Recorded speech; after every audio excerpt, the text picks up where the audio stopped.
சென்னை மெரினாவில் பேரறிஞர் அண்ணாவின் புதுப்பிக்கப்பட்ட நினைவிடம் மற்றும் கலைஞர் கருணாநிதியின் புதிய நினைவிடத்தை முதலமைச்சர் மு.க.ஸ்டாலின் வருகிற திங்கட்கிழமை மாலை திறந்து வைப்பதாக அறிவிக்கப்பட்டுள்ளது.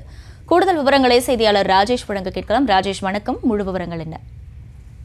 வணக்கம். பேரறிஞர் அண்ணா அவர்களின் புதுப்பிக்கப்பட்ட நினைவிடம் மற்றும் கலைஞர் கருணாநிதி அவர்களுடைய புதிய நினைவிடம் ஆகிய இரண்டையும் தமிழக முதலமைச்சர் மு.க.ஸ்டாலின் அவர்கள் மாலை 7 மணி அளவிலே திறந்து வைக்க இருக்கிறார் என்ற அந்த தகவலானது வெளியிடப்பட்டிருக்கின்றது.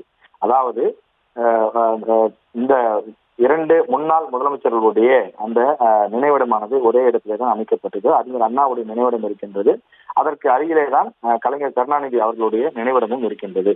இந்த நினைவிடங்கள் பொறுத்தவரையிலே புதுப்பிக்கக்கூடிய பணி என்பது திமுக அரசு அமைந்த பிறகு மிக தீவிரமாக நடைபெற்று வந்தது.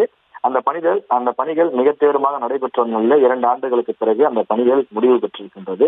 தற்போது அதனை தமிழக முதலமைச்சர் அவர்கள் திறந்து வைப்பார் என்ற அந்த திங்கட்கிழமை, அதாவது இன்றைய தினம் சனிக்கிழமை, நாளை மறுதினம் திங்கட்கிழமை மாலை 7 மணி அளவில் தமிழக முதலமைச்சர் மு.க.ஸ்டாலின் அவர்கள் திறந்து வைப்பார் என தெரிவிக்கப்பட்டிருக்கிறது.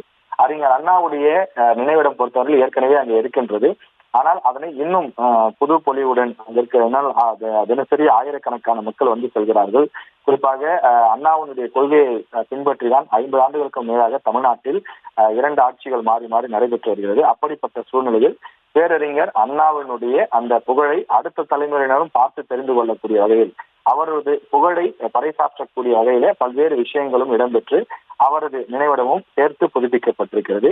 இவற்றை திங்கட்கிழமை மாலை தமிழக முதலமைச்சர் மு.க.ஸ்டாலின் அவர்கள் திறந்து வைக்க இருக்கிறார். விவரங்களுக்கு நன்றி ராஜேஷ். செய்திகளை உடனுக்குடனும் துல்லியமாகவும் தெரிந்து கொள்ள சப்ஸ்கிரைப் பண்ணுங்க.